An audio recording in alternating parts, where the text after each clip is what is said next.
గుడివాడల మాత్రమే వెలిసెర బొమ్మ ప్రతి వాడన నిలుపగలిగే యోధులే రమ్మా ఒక వాడకి పరిమితమా అంబేద్కరుడు ప్రతి వాడికి హక్కులను పంచినవాడు తను రాసిండు రాజ్యాంగం దేశం కోసం తను చేసిండు పోరాటం అందరి కోసం తను రాసిండు రాజ్యాంగం దేశం కోసం తను చేసిండు పోరాటం అందరి కోసం చీకటిని తరిమేసి వెలుగైనాడు జై భీమ్ జై భీమ్ జనగుండె నినాదం అందరం ఒకటై గెలవాలి సమాజం జై భీమ్ జై భీమ్ ఒక యుద్ధ నినాదం అందరి కోసం గది పోరు ప్రవాహం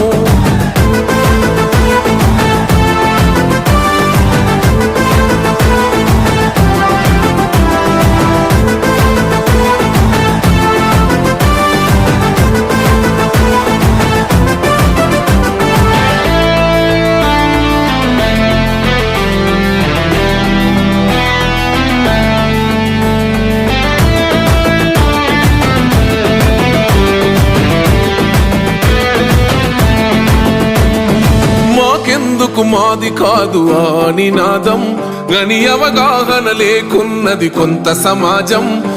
రాజ్యాంగం ప్రతిఫలాలు పొందుతూ జనం అది అంటేందని అడిగే అవివేకుల దేశం జీవితాన్ని దారపోసినాడు రమణకై అవమానాలను భవించి నిలిచెర బలమై భావితరాల బతుకులు మార్చుట కొరకై అనసబడిన వాళ్ళ కొరకు పుట్టెర వెలుగై నువ్వు చదువుతున్న ఈ చదువు ఆయన రాత నువ్వు చేసుకునే ఈ నౌకరి ఆయన రాతే నువ్వు పొందే ఏ పదవైనా ఆయన భిక్షే జై భీమ్ జై భీమ్ జనగుండె నినాదం అందరం ఒకటై చేసింది ఎలా నాకు చాలా నచ్చింది ఎందుకంటే అందరూ అన్ని చేతులు వేశారు కాబట్టి మనం చేయగలిగాం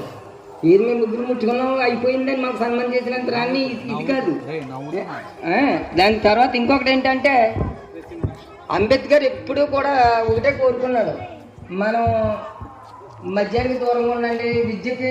దగ్గరగా ఉండండి అని చెప్పేసి మనం దాన్ని చాలా నెగ్లెక్ట్ చేసి కేవలం మందు అయితే చూస్తున్నాం అది చాలా మన జీవితానికి మంచిది కాదు మనం ఏమి చేయలేము మందుకి పని అయితే ఒక 100 రూపాయలు తీసి అంబేద్కర్ ఖర్చు పెట్టలేము కూడా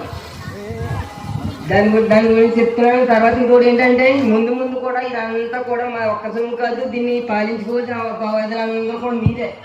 దీన్ని ఎలా పాలించుకోవాలి ఎలా చేసుకోవాలి అనేది దాని మీద మీరు ఆలోచించుకుని మీరే చేసుకోండి. ఇంకా మేము కొన్ని రోజుల తర్వాత చేయొచ్చు చేయకపోవచ్చు మా మీద బేస ఉండొద్దు ఇది మీది మీ అందరిది ఎవరైతే మంచి నాయకత్వం వహిస్తారో వాళ్ళు ముందుండి ఒక వరుసగా దీన్ని నడిపితే